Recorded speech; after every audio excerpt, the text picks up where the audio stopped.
다 같이 자리에서 일어나셔서 반주에 맞춰 묵도하심으로 대림절 세 번째 주일 예배를 하나님 앞에 올려드리겠습니다.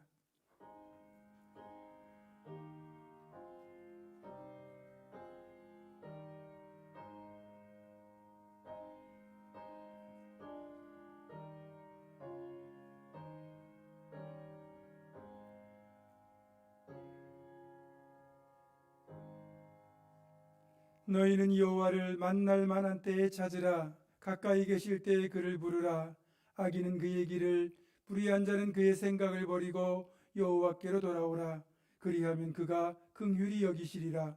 우리 하나님께로 돌아오라. 그가 너그럽게 용서하시리라. 하나님은 영이시니 예배하는 자는 영과 진리로 예배할지니라.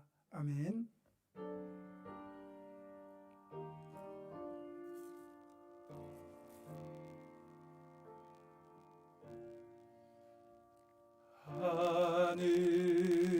하늘에 계신 아버지, 이름 거룩하사 주님 나라 임하시고 뜻이 이루어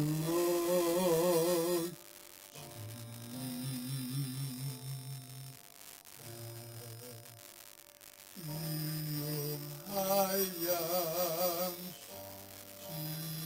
주시고 우리들의 근죄 하여 하옵시고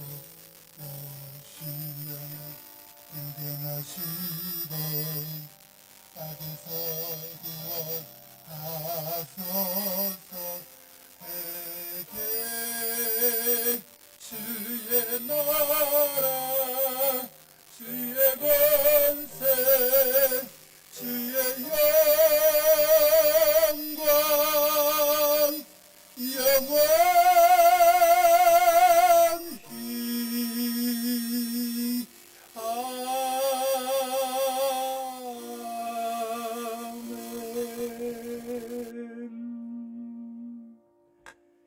할렐루야. 거룩하신 성삼위 하나님께 감사와 찬송과 경배를 올려드립니다.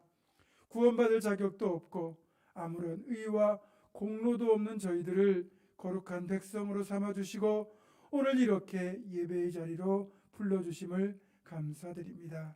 예배하는 이 시간 저희의 입을 열어 성부 하나님의 이름을 찬송하게 하시며 우리의 손을 들어 십자가를 지신 성자 예수님의 은혜를 높이게 하시며 우리의 마음을 열어주셔서 성령님의 온전한 인도를 받으며 영과 진리로 예배하게 하옵소서. 예배하는 이 시간 하나님의 은총과 축복이 모든 성도들에게 가득 넘치도록 임하게 하시고 하나님의 임재를 깊이 체험하는 거룩하고 복된 시간 되게 하여 주시옵소서. 예배의 처음과 나중을 온전히 주님께 맡기오며 우리 주 예수 그리스도의 이름으로 기원하옵나이다. 아멘.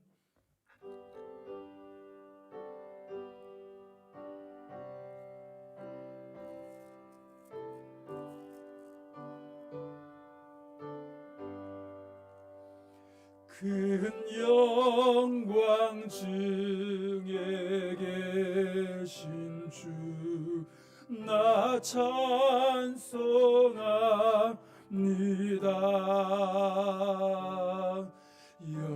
영원히 계신 주 이름 나 찬송합니다. 한없이 크신 능력을 나 찬송합니다.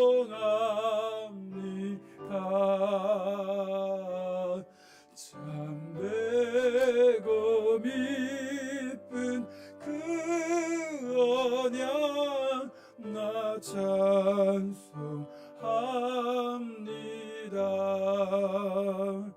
온 천지 창조하시던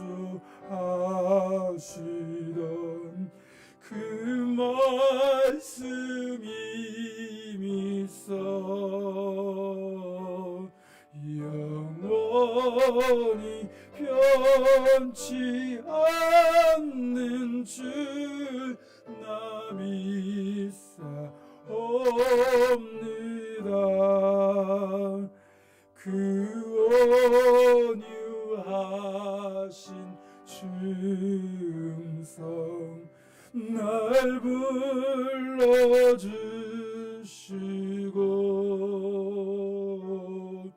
그 품에 품어 주시니 나 찬송합니다.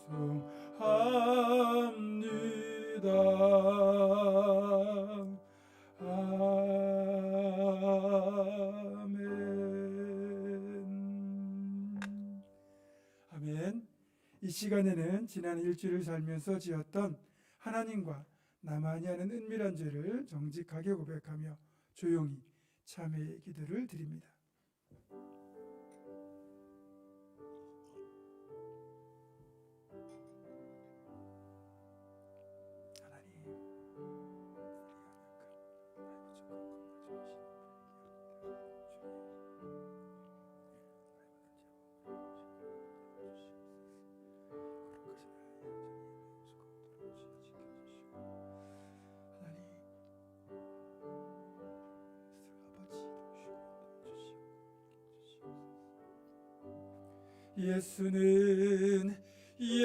예수는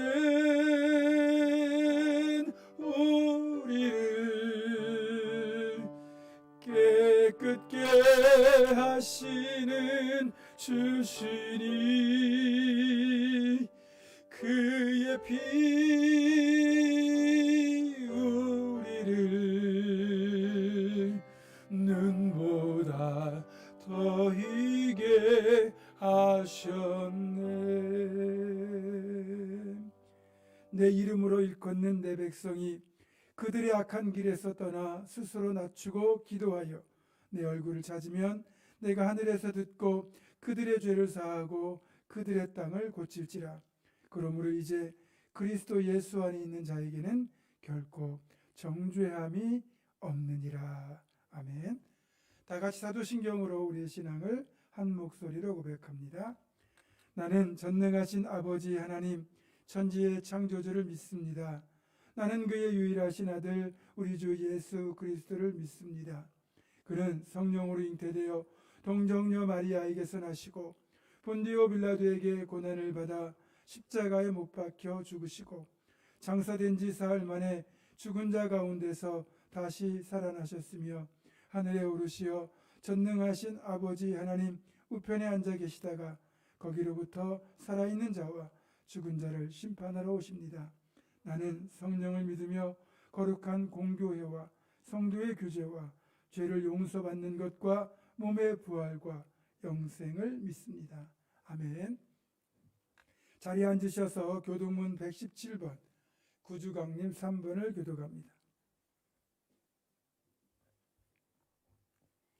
광야와 메마른 땅이 기뻐하며 사막이 백합화같이 피어 즐거워하며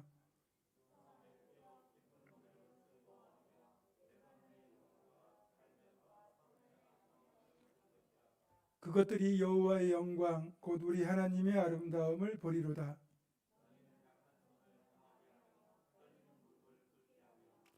겁내는 자들에게 이르기를 굳세어라 두려워하지 말라 보라 너희 하나님이 오사.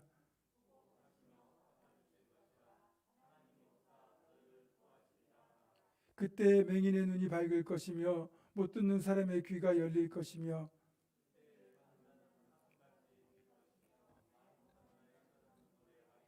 이는 광야에서 물이 솟겠고 사막에서 시내가 흐를 것임이라.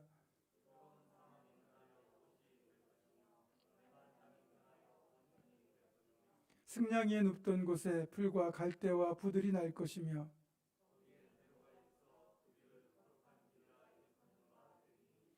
깨끗하지 못한 자는 지나가지 못하겠고 오직 구속함을 입은 자들을 위하여 있게 될 것이라. 아멘.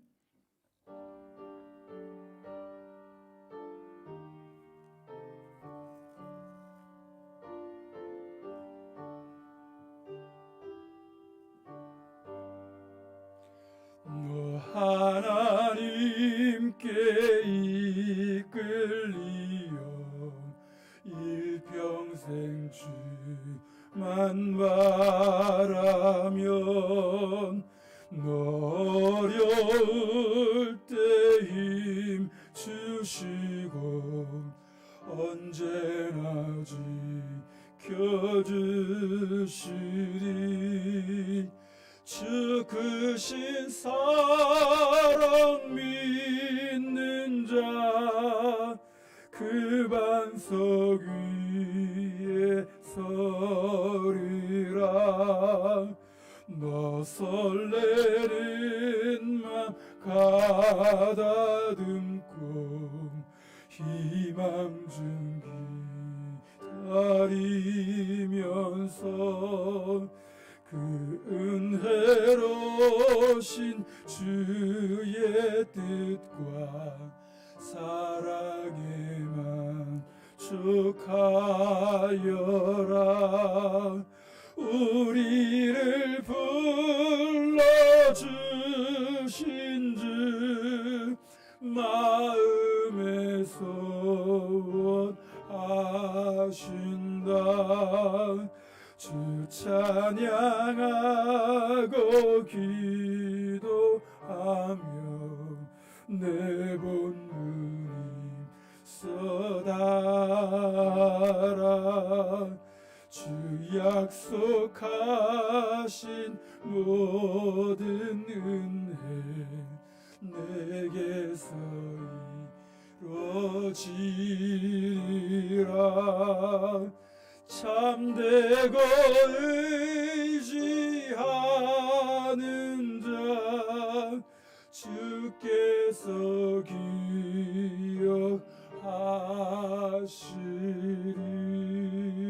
기억하시리.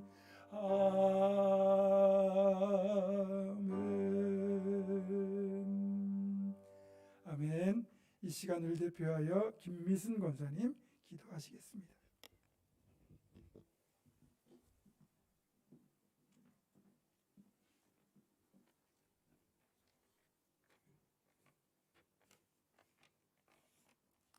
어제나 오늘이나 영원토록 우리와 함께 하시는 아버지 하나님께 찬양과 감사와 경배를 올려드립니다. 주님 사랑에 품어주시고 생명의 길로 인도해 주시며 힘들고 어려운 상황에도 주님의 은혜로 지켜주시고 자녀로 살게 하심을 감사드립니다. 하나님, 우리의 죄와 허물을 용서하여 주시고 정결하게 하여 주옵소서. 예배당에서, 가정에서, 온라인으로 주일 예배를 드릴 수 있도록 인도해 주심을 감사드립니다.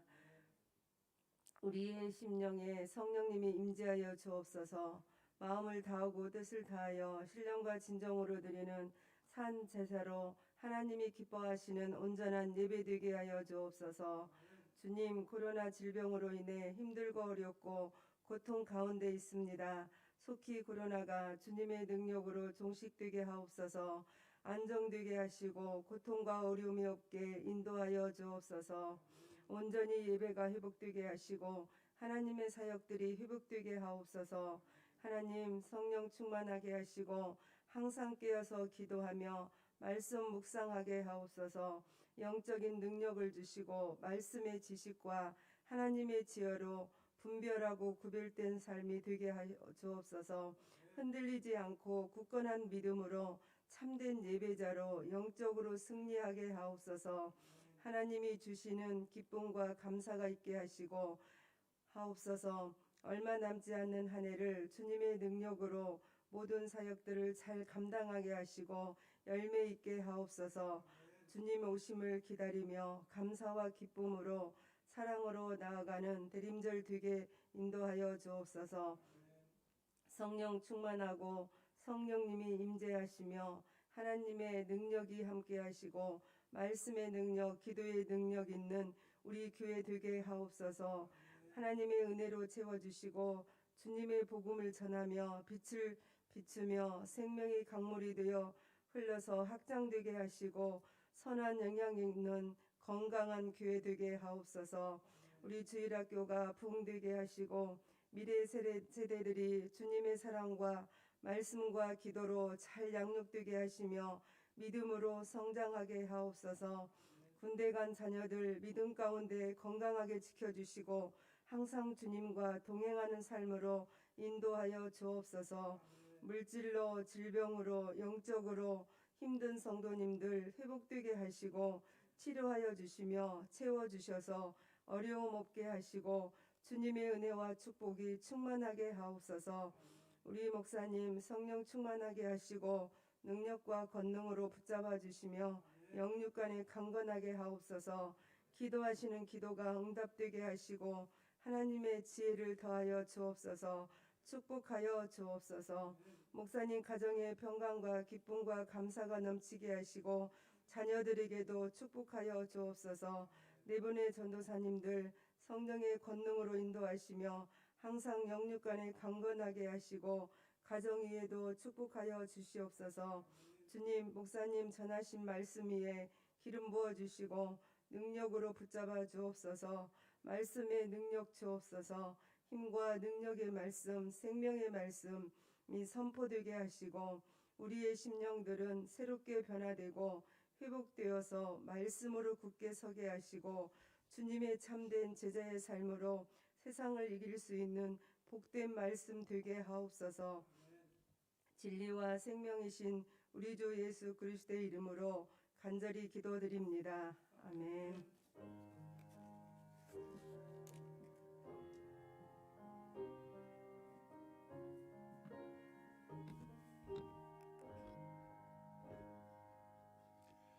봉헌합니다.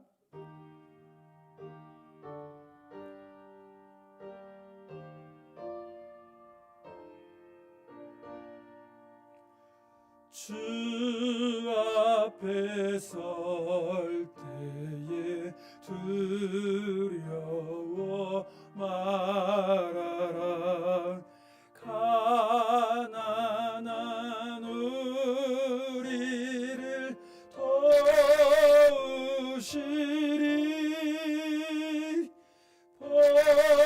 보배로운 진리와 온유한 사랑은 주님께 다 바칠 귀한 예물. 떨면서 바치는 이 작은 예물도 주님은 귀하게 받으시리. 어두운 밤 지나고 새 아침 맞으리. 믿음과 소망을 주시리.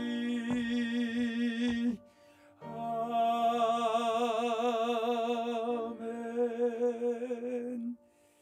하나님, 오늘도 대림절 세 번째 주를 맞고 있습니다. 코로나는 연일 확산되어 1000명에 가까운 신규 확진자가 나오고 있고 더욱더 사람들의 삶은 그래서 제약과 어려움 속에 그렇게 처하고 있습니다. 교회 예배도 하나님 앞에 함께 모여 예배하지 못하고 각 가정에서 온라인으로 예배를 드려야 되는 상황에 처해 있습니다. 주님, 이런 우리를 긍휼히 여겨주시고 이 시간 은혜 베푸셔서 저희를 속히 하나님 앞에 함께 모여 얼굴과 얼굴을 마주보며 예배할 그날을 주시고 이 어려움 속에서도 주님 붙들고 믿음으로 승리할 수 있도록 은혜 베풀어 주옵소서. 여기까지 인도하신 하나님의 그 사랑과 은혜, 그리고 이 어려움 속에서 우리를 지키시고 이끄실 하나님의 손길을 믿음으로 바라보는 주의 백성들이 하나님께서 주신 것 중에 다시 하나님의 것을 구별하여 올려드리오니 주님 이 예물을 흠양하여 주시고 가장 귀한 제물로 받아 주시옵소서. 하나님, 드린 모든 손길들 그들의 삶을 기억하사 각 가정에 있는 기도의 제목들을 다 들으시고 응답하셔서 정말 그 기도가 응답되고 삶이 풍성케 되어 마음껏 하나님의 영광을 위하여 삶을 드리고 물질을 드리고 시간을 드릴 수 있는 우리들이 다 될 수 있도록 주여 도와주옵소서. 성도의 사업과 직장과 가정과 자녀를 지켜주시고 몸이 아픈 이들의 치유와 회복을 허락하여 주시고 특별히 사랑 우리 자녀들의 앞길을 인도하사 수능을 치는 자녀들이 대학을 진학하기까지 그 모든 과정들을 주님께 선한 길로 인도하여 주시고 군 복무 중인 자녀들의 건강과 또 유학 중인 자녀들의 학업과 그리고 출타 중인 성도들의 그 모든 삶을 주님께서 온전히 인도하여 주옵소서. 모든 영광 주님께 올려드리오며 우리 주 예수 그리스도의 이름으로 감사기도 드립니다. 아멘.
오늘 예배를 통해서 우리들에게 주시는 하나님의 말씀은 사사기 17장 1절로부터 6절의 말씀입니다. 구약 391쪽에 있습니다.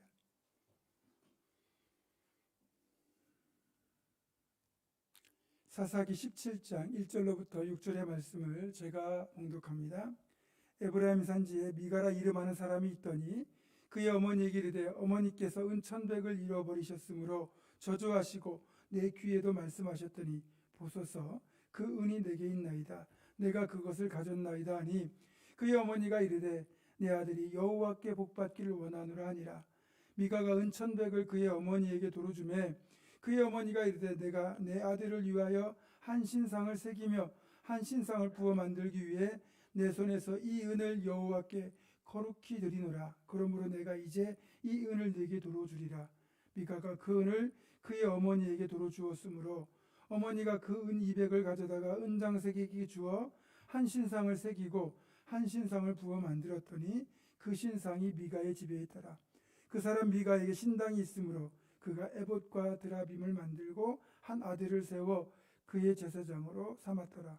그때에는 이스라엘에 왕이 없었으므로 사람마다 자기 소견에 옳은 대로 행하였더라. 아멘. 삼손이 죽고 난 뒤 이제 그 사무엘의 시대가 열리기까지 이스라엘의 정치적 종교적 상황은 엉망 암울 그 자체였습니다. 여러분도 같은 생각을 하셨겠지만 사사기를 읽을 때마다 우리가 발견하는 가장 가슴 아픈 표현, 그 문장이 있는데 그게 바로 6절입니다. 그때에는 이스라엘에 왕이 없었으므로 사람마다 자기 소견에 옳은 대로 행하였더라.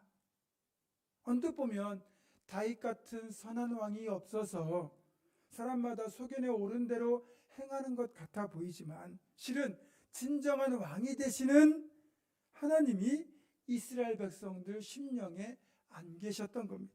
달리 말하면 하나님은 늘 계셨는데 이스라엘 백성들이 하나님을 자신들의 주권자로 주관자로 왕으로 모시기를 거부했다는 뜻입니다. 생각해 보세요. 하나님은 영원히 변치 않으시고 영원하신 분이에요. 그분만이 유일하게 그래서 변치 않는 삶의 기준이 되시고 삶의 중심이 되시는 분인데, 그런 하나님을 우리가 삶의 주인으로 우리의 왕으로 모시지 않을 때 어떤 일이 벌어지겠습니까? 기준이 흔들리고 중심이 흔들리기 때문에 삶이 당연히 엉망이 될 수밖에 없는 거죠. 그래서 사사기는 하나님을 자신들의 진정한 왕으로 모시지 않았기에 벌어졌던 그런 영적 혼돈의 상황, 그 영적 혼돈기에 벌어졌던 대표적인 사건들을 17장부터 21장까지 상세하게 기록하고 있습니다. 그 사실을 통하여 우리가 살아가는 이 시대에도 우리가 하나님을 왕으로 모시기 싫어하는 우리 모든 사람들에게 경고를 보내고 있는 거죠. 그래서 이 혼돈기에 일어났던 이 사건은 현재를 살아가는 우리들의 자화상이라고도 할 수 있습니다. 먼저 오늘 본문은 그 혼돈의 상황을 초래했던 여러 가지 사건 중에서 에브라임 산지에서 일어났던 한 사건을 기록하고 있습니다. 에브라임 산지에 미가라고 하는 사람이 있었는데, 이 사람이 자기 어머니 전대에 들어있는 은에 손을 댄 것 같아요. 이제 자신의 전대에서 은이 없어진 걸 안 이 미가의 어머니가 아들이 훔쳐간 것도 모르고 그냥 입에다가 이제 저주를 퍼부은 거죠. 이 훔쳐간 놈은 뭐 저주를 받아라, 나가 죽어라, 뭐 저건 굉장히 심한 저주를 퍼부었고, 이 저주가 이제 이 아들의 귀에도 들렸겠죠. 그러니까 어머니의 또 저주가 두려웠던 이 미가가 훔쳐갔던 은을 어머니 앞에 도로 내놓으면서 이실직고합니다. 자신이 훔쳤다는 거죠. 그러자 차마 자기의 아들을 저주할 수 없었던 이 미가의 어머니가 그 은을 이제 아들을 축복하면서 여호와께 드리겠다고 하니까 이제 이걸 가지고 이제 이 미가가 신상을 만든 거예요. 드라빔을 만든 거죠. 우상을 만들면서 여호와께 거룩히 드린다는 명분으로 이걸 우상을 만든 겁니다. 말도 안 되는 일이죠. 하나님께 드린다고 하면서 우상을 만든다? 기가 찰 일이죠. 자, 그러면 이제 신상을 만들었어요. 신상을 모실 장소가 필요하죠. 그러면 신당이 필요합니다. 그리고 신상에게 제사를 지낼 기구, 그리고 제사를 주관할 제사장까지 필요하잖아요. 또 제사장을 세우면 제사장이 제사를 지낼 때 입어야 될 예복, 에봇이라고 하는 에봇까지 필요하잖아요. 그래서 미가가 자기 집에다가 신당을 꾸며놓고 은으로 부어 만든 그 드라빔 신상을 거기다 세워놓고 자기 아들 중 한 사람을 제사장으로 세워서 에봇을 입혀가지고 우상에게 제사를 지내도록 한 겁니다. 여호와께 드린다는 명분으로 그런 짓을 저지르는 거예요. 성경에 등장하는 이 드라빔은 다양한 모양으로 만들어진 우상인데, 크기는 20cm 정도 되는 것에서부터 50cm 정도 되는 것까지 이렇게 좀 크고 작은 여러 가지가 있는데, 이걸 주로 언제 쓰느냐? 복을 빌 때나 점을 칠 때 주로 사용했습니다. 창세기를 보면 야곱이 밧단 아람을 떠나서 가나안 땅으로 돌아올 때 야곱의 가장 사랑하는 아내였던 라헬이 자기 아버지의 드라빔을 훔쳐왔다는 기록이 있습니다. 그것을 말 한 장 아래 감췄다는 걸 보면 그 당시에도 드라빔이 있었고 드라빔의 크기가 그리 크지 않았다는 걸 우리가 추측할 수 있어요. 그러면 이렇게 라헬 때 존재했던 드라빔이 수백 년이 지난 이 시대까지 존속했다는 건 어떤 의미겠습니까? 하나님을 섬기는 여호와 신앙만으로 살아가야 될 이스라엘 백성들 사이에 공공연하게 그렇게 이런 우상 숭배가 자행되고 있었다는 거죠. 아무리 여호와 신앙이 지속되고 종교 개혁이 실시되더라도 이 우상 숭배는 그 뿌리가 아주 끈질겨가지고 조금만 방심하면 독버섯처럼 금방 번져나간다는 겁니다. 이 사실을 알고 있던 모세가 자신이 죽기 직전 모압 평지에 이스라엘 백성들을 모아놓고 마지막 유언과도 같은 그 당부를 통해서 여호와 하나님만 섬길 것을 그렇게 권면을 했고, 여호수아 역시 자기 죽기 직전 백성들을 다 세겜에 모아놓고 오늘날 너희는 섬길 자를 택하라. 나와 내 집은 여호와를 섬기겠노라. 그러면서 이스라엘 백성들과 다시 한번 하나님만 섬기겠다는 언약을 맺도록 하거든요. 그런데도 시간이 얼마 지나지 않은 이 사사기 시대에 벌써 이런 일이 벌어지고 있다는 것은 아무리 그렇게 신앙을 힘써 가르치고 강조해도 이스라엘 백성들 사이에 여전히 우상 숭배가 자행되고 있었다는 사실을 알려주고 있습니다. 그러니까 이렇게 드라빔을 하나님께 드린다는 명분으로 만들어서 그것을 기복적인 용도로 사용하고 있다는 이 사실을 보면 이렇게 시간이 흐르면 흐를수록 여호와 신앙과 우상 숭배가 혼합이 돼가지고 변질된 그런 형태로 나타나고 있다는 표현처럼 그때 이스라엘의 왕이 없었으므로 이스라엘 백성들이 자기 속인에 옳은 대로 행하는 시대였다는 표현이 등장할 수밖에 없는 거죠. 하나님만 섬기겠다고 그렇게 언약을 맺었던 하나님의 언약 백성들이 왜 도대체 이 지경까지 왔을까요? 첫 번째는 제대로 된 신앙의 지도자가 없었고 따라서 하나님의 말씀이 사라졌기 때문입니다. 아무리 물질적으로 풍요함을 누린다고 하더라도 하나님의 말씀을 제대로 가르쳐주는 신앙의 지도자가 없으면 사람들은 금세 타락하고 맙니다. 다윗과 솔로몬 시대의 차이점이 무엇일까요? 두 시대 모두 나라가 부강하고 백성들의 삶이 평안했던 정말 태평성대 시대였습니다. 그런데 결정적인 차이점이 하나 있습니다. 다윗 시대에는 하나님의 말씀이 있었고 솔로몬 시대에는 하나님의 말씀이 없었다는 거죠. 자, 다윗 시대에는 하나님의 말씀을 맡아서 전하는 나단 같은 선지자가 있었습니다. 이것이 왜 중요한가 하면 다윗이 잘하다가도 혹 잘못된 길로 나아가면 나단 선지자가 하나님의 말씀으로 다윗을 깨우치고 다윗은 그 말씀을 듣고 돌이켜서 다시 하나님 기뻐하시는 모습으로 회복이 될 수 있었습니다. 하지만 솔로몬의 통치 기간 중에는 결정적으로 선지자가 나타나지 않았어요. 솔로몬에게는 성전 건축, 왕궁 건축, 국구성 건축 같은 이런 온갖 토목 사업을 일으키는 왕실의 일이 우선이다 보니까 하나님의 말씀은 부차적인 것이 될 수밖에 없었어요. 그렇게 하나님의 말씀이 소홀히 여김을 받고 선지자가 일어나지 않다 보니까 결국 물질적으로는 풍성했으나 영적으로는 빈곤해지는 일이 벌어지고 만 겁니다. 그래서 솔로몬 시대 후반부에 이미 타락이 나타나기 시작하죠. 여러분, 하나님의 말씀을 가르치는 교회 공동체와 말씀을 전하는 목회자는 반드시 필요합니다. 그런 분들이 있어요. 굳이 교회 다닐 필요 없이 나 혼자 신앙생활 잘하면 되지 하는 분들, 이런 분들은 이제 무교회주의자라고 하고요. 또 목회자가 없이 평신도끼리만 모여서 예배를 드리는 평신도 공동체 교회도 있습니다. 무교회주의나 평신도 교회나 그리 바람직하진 않습니다. 기본적으로는 교회는 주님이 세우신 신앙의 공동체로서 신앙인이라면 누구라도 교회 공동체를 이루도록 주님이 원하시고 그래서 세워주신 거예요. 그리고 오늘 이런 본문의 관점에서 보게 되면 사람이 교회 공동체에 속하지 않으면 그 사람이 자칫 잘못된 생각을 가질 때 그 잘못된 생각을 바로 잡아줄 지도자나 도움을 줄 수 있는 사람이 옆에 없기 때문에 자기 소견에 옳은 대로 행할 가능성이 더 커지는 겁니다. 그래서 위험한 신앙이 될 수밖에 없어요.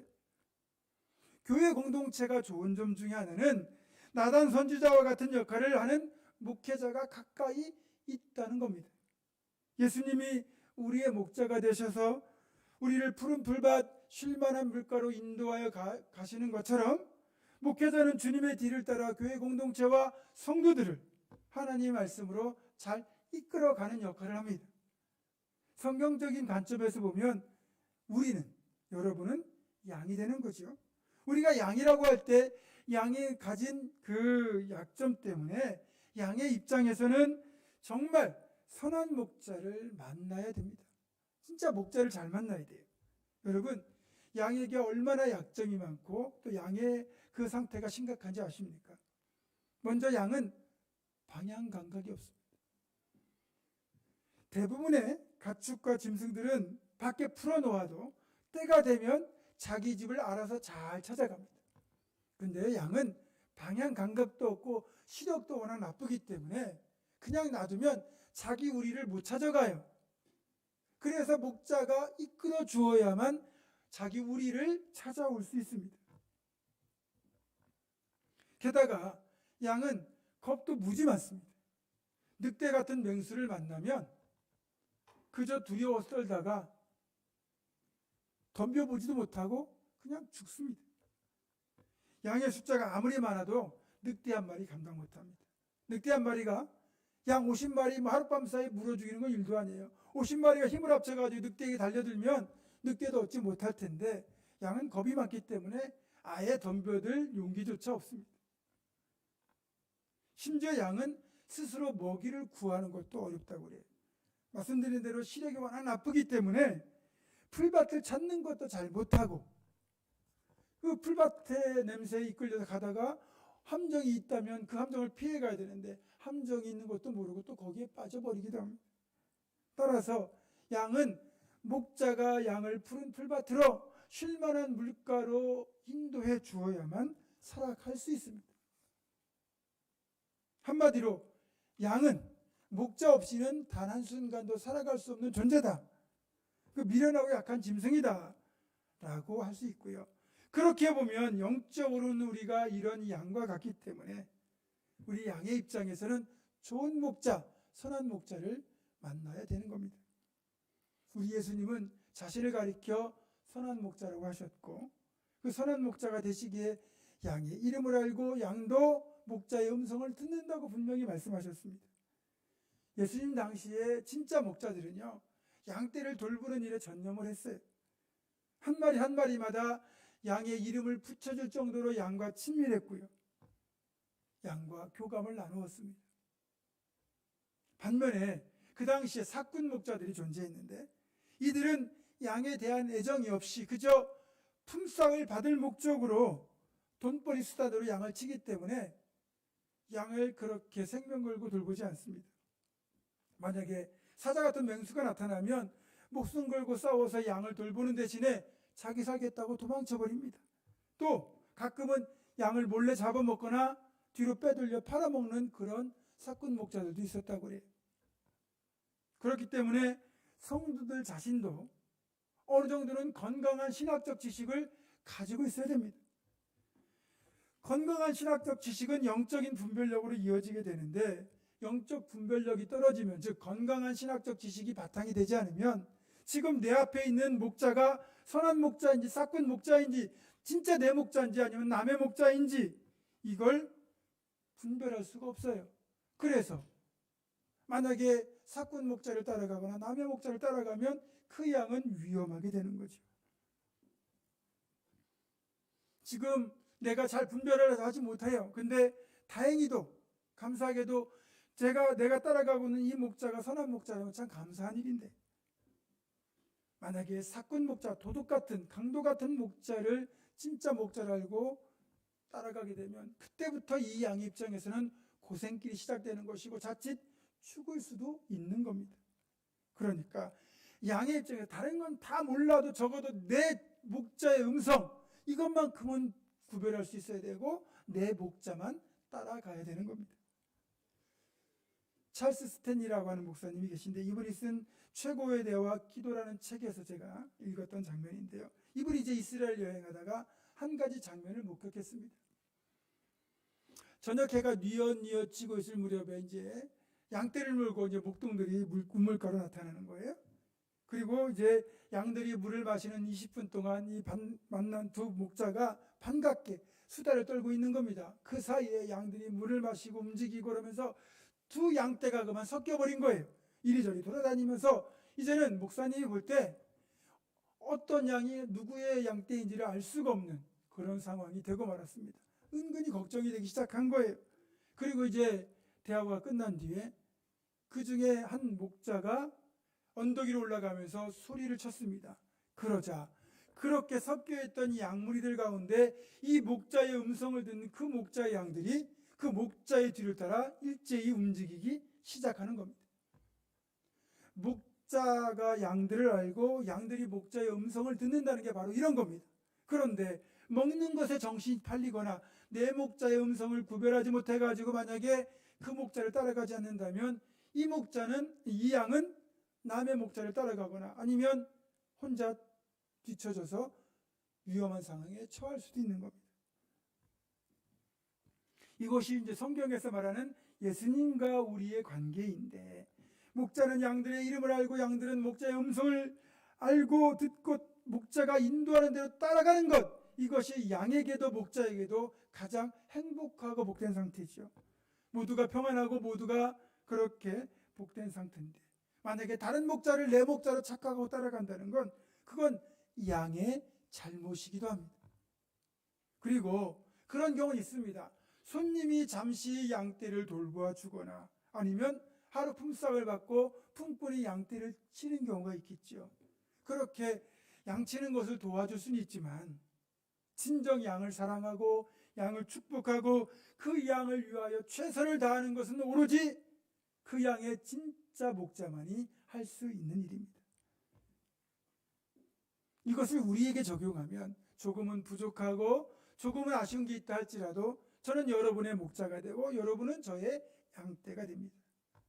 여러분이 방송을 통해서 훌륭한 목사님들의 설교를 많이 접하게 될 텐데 그분들이 말씀이 뛰어나시고 훌륭한 분이라는 걸 분명히 인정합니다. 하지만 그분들이 여러분이 아프다고 달려오겠고 여러분의 기도 제목이 있을 때 여러분과 함께 기도해 주시겠습니까?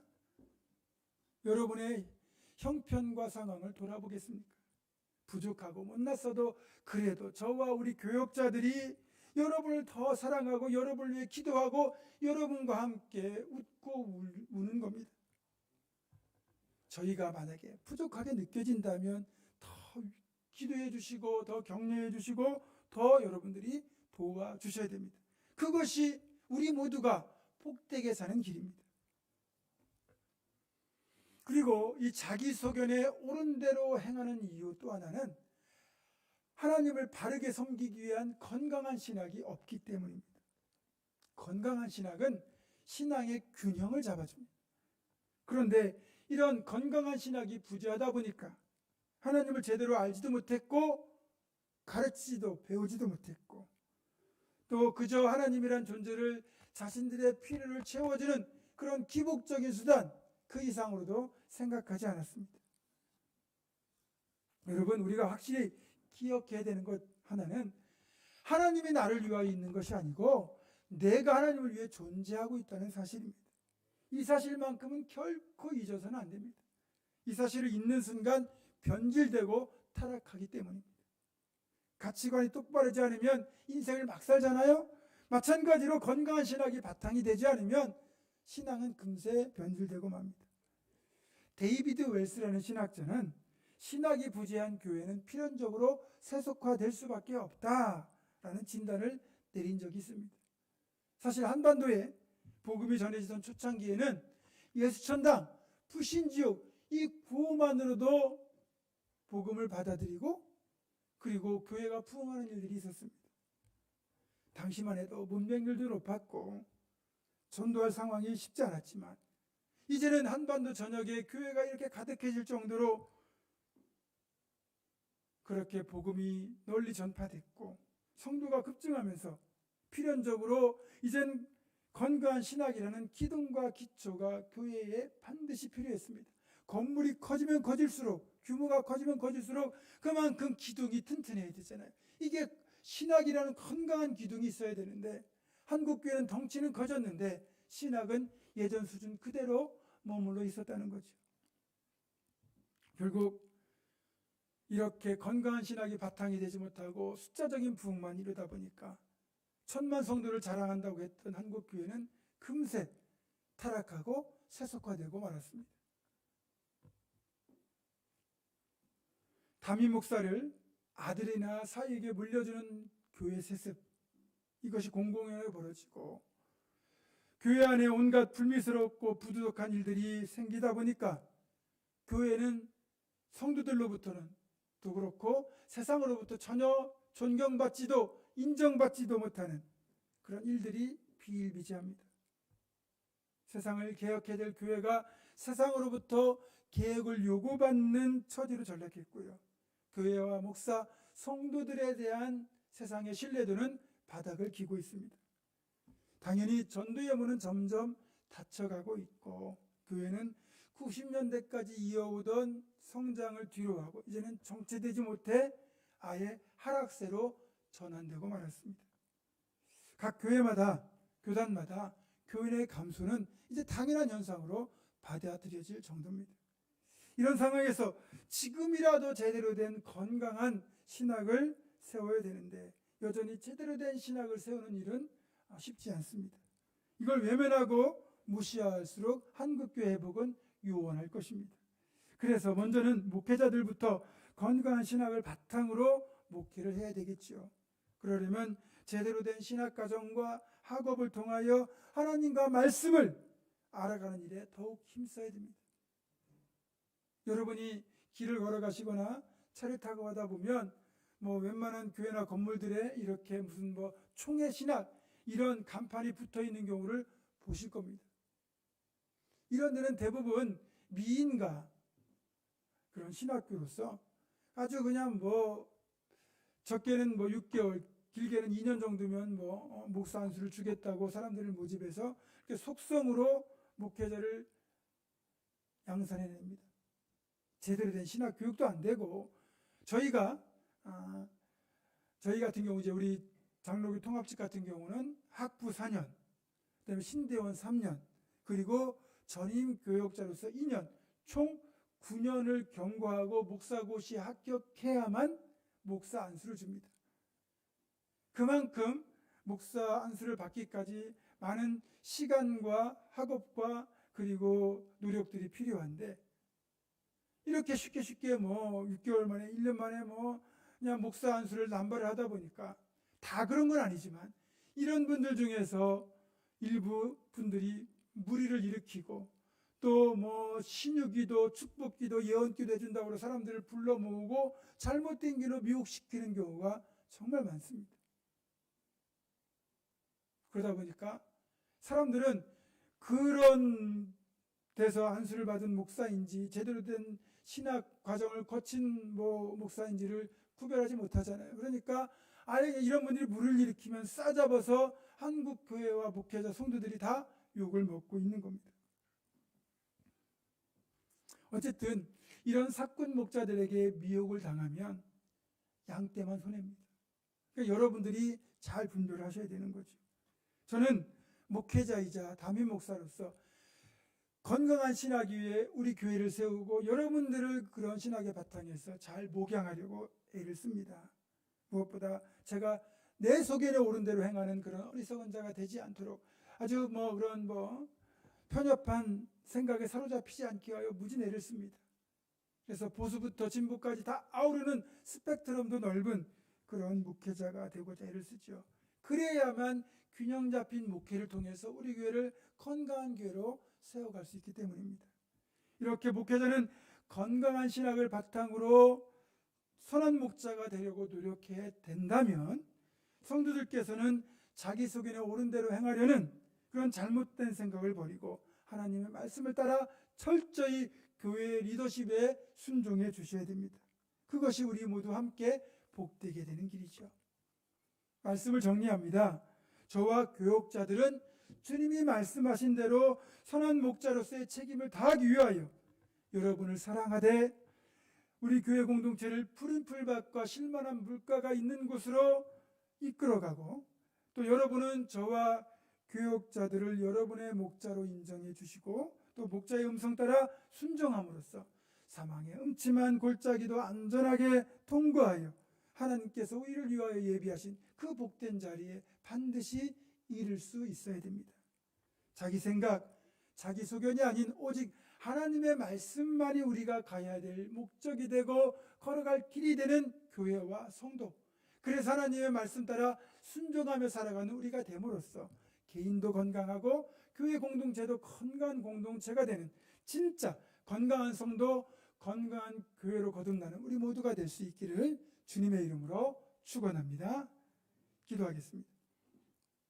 선한 목자가 되시는 아버지 하나님, 자기 소견에 옳은 대로 행하는 어리석은 우리의 모습을 버리고 오직 생명의 길이 되시는 주님, 선한 목자 되시는 주님의 인도를 따라 살아가는 복된 양들이 다 될 수 있도록 인도하여 주시옵소서. 주 예수 그리스도의 이름으로 기도드립니다. 아멘. 오늘 마지막 파송의 찬양은 이 말씀을 생각하며 주님 말씀하시면 찬양하겠습니다.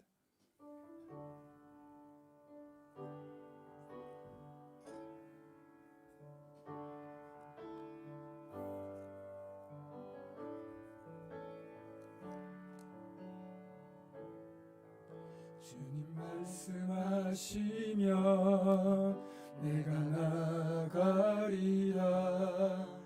주님 뜻이 아니면 내가 멈춰서리다. 나의 가고 서는 것 주님 뜻에 있으니 오 주님 나를 이끄소서. 주님 말씀하시면 내가 나가리라. 주님 뜻이 아니면 내가 멈춰서리라. 나의 가고 서는 것 주님 뜻에 있으니 오 주님 나를 이끄소서. 주님 뜻하신 그곳에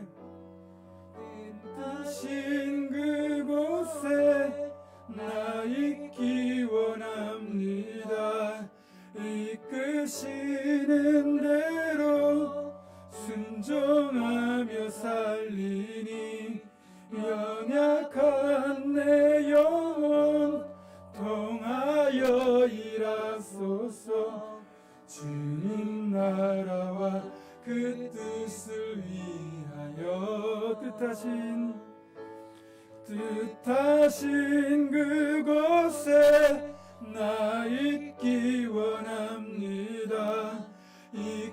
이끄시는 대로 순종하며 살리니 연약한 내 영혼 통하여 일하소서. 주님 나라와 그 뜻을 위하여 오 주님 나를 이끄소서. 오 주님 나를 이끄소서. 오 주님 나를 이끄소서. 아멘. 기도하겠습니다. 절대로 내 소견을 따라 행하지 않고 진정한 목자가 되시고 생명의 길이 되시는 선한 목자 되시는 하나님의 말씀만 따라 살 것을 결단하는 사랑의 부문중학교의 모든 성도들과 이들의 가정과 생업과 앞날과 우리 교회 위에 이제는 우리 주 예수 그리스도의 은혜와 하나님의 사랑과 성령의 교통하심이 지금부터 영원토록 함께 하시옵기를 간절히 축원하옵나이다. 아멘.